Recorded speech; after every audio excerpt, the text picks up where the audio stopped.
ఈసారి ఆక్షన్‌లోకి టైటన్స్ అయితే మనకి భారీ బడ్జెట్‌తో అయితే ఆక్షన్‌లోకి వెళ్ళబోతుంది.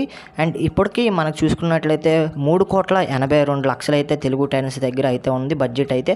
అండ్ ఈ బడ్జెట్‌తో తెలుగు టైటన్స్ ఎలాంటి ప్లేయర్స్‌ని కొనుగోలు చేయాలి, ఎంతవరకు వెళ్తే బెటర్ అనేది ఇవాల్టి వీడియోలో అయితే తెలుసుకుందాం. అండ్ ఫ్రెండ్స్, మీరు కనుక మన ఛానల్‌ని ఫస్ట్ టైం కనుక విజిట్ చేస్తున్నట్టయితే కిందన కనపడుతున్న రెడ్ కలర్ సబ్స్క్రైబ్ అనేది క్లిక్ చేసి పక్కన వచ్చిన బెల్ ఐకాన్ అయితే క్లిక్ చేయండి. మేము ఎటువంటి వీడియోస్ పెట్టినా మీకు ఎంత నోటిఫికేషన్ ద్వారా వస్తుంది, మీరు మిస్ అవ్వకుండా చూడమంట. అండ్ చాలామంది చూస్తున్నారు కానీ వీడియో లైక్ చేయట్లేదు భయ్య. వీడియోకి లైక్ చేసి ఖచ్చితంగా సబ్స్క్రైబ్ చేసుకోండి. ఖచ్చితంగా సబ్స్క్రైబ్ చేసినట్టయితే ఇలాంటి ఇంట్రెస్టింగ్ వీడియోస్ అయితే మన ఛానల్లో డైలీ వస్తూ ఉంటాయి. ఇప్పుడైతే మనకి బడ్జెట్ అనేది 3,82,00,000తో మనకైతే సెకండ్ ప్లేస్లో ఉంది. మనకి బడ్జెట్ ప్లేస్లో తెలుగు టైటన్స్ అయితే ముందుగా 70,00,000కి అయితే క్రిషన్ దుల్ లాంటి ప్లేయర్స్ని అయితే తీసుకోవాలి. క్రిషన్ దుల్ని తీసుకుంటే కనుక 70,00,000కి చాలా అంటే చాలా వర్త్ అనే చెప్పొచ్చు. అండ్ ఈ ప్లేయర్ అయితే 70,00,000 మించి వెళ్ళడనేది నా ఒపీనియన్. ఎందుకంటే ఎవరు కూడా రిస్క్ అయితే చేయరు డిఫెండర్స్ మీద ఎక్కువ బడ్జెట్ పెట్టడానికి. అండ్ 70,00,000 లోపు తెలుగు టెన్నిస్లోకి వస్తే చాలా అంటే చాలా బెటర్.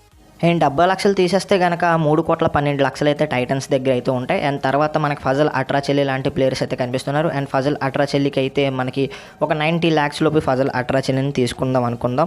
అండ్ ఫజల్ అట్రాచెల్లికి ఒక 90 లోపు పెట్టి తీసుకుంటే చాలా అంటే చాలా వర్త్ అని చెప్పొచ్చు. ఎందుకంటే మంచి క్యాప్టెన్ దొరుకుతాడు తక్కువ బడ్జెట్కే. అండ్ 90 lakhs అంటే కొంచెం ఎక్కువే, బట్ ఏంటంటే ఫజల్ అట్రాచెల్లికి అలాంటి బడ్జెట్ పెట్టినా తక్కువ అని చెప్పొచ్చు. అండ్ 90 lakhs లోపు మనకి ఫజల్ అట్రాచెల్లిని తీసుకుంటే అవకాశాలు అయితే కనిపిస్తున్నాయి. తీసుకుంటే బాగుంటుంది కూడా.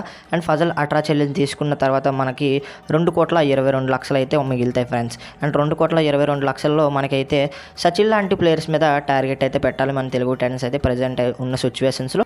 అండ్ 2,22,00,000లోనే మన తెలుగు టైటన్స్ అయితే 1,50,00,000లోకి సచిన్ తన్వర్ని అయితే తీసుకోవడానికి ట్రై చేయాలి. అండ్ 1,50,00,000లోకి మనకైతే సచిన్ తన్వర్ అయితే దొరికాడు అనుకుందాం.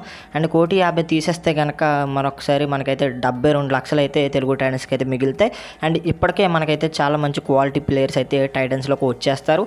అండ్ తర్వాత మనకైతే సెకండ్ రైడర్గా ఆప్షన్కి చాలామంది ఉన్నారు కాబట్టి 72,00,000లో ఒక 50,00,000కి మంజీత్ లాంటి ప్లేయర్ని, లేకపోతే అజింక్య పవర్ లాంటి ప్లేయర్స్ని ఎవరొకరిని ఖచ్చితంగా తీసుకోవాలి. అండ్ 50,00,000 తీసేస్తే కనుక మనకైతే ఇంకా రిమైనింగ్ పర్స్ అయితే మనకి 22,00,000 మిగులుతుంది ఫ్రెండ్స్. 22,00,000లో మనకైతే యంగ్స్టర్స్ని అయితే కొనుగోలు చేయాలి. కేటగిరీ సి అండ్ డిలో ఉన్న ప్లేయర్స్ని అయితే కొనుగోలు చేస్తే చాలా అంటే చాలా బెటర్ ఆప్షన్ అవుతుంది మన తెలుగు టైటన్స్కి అయితే.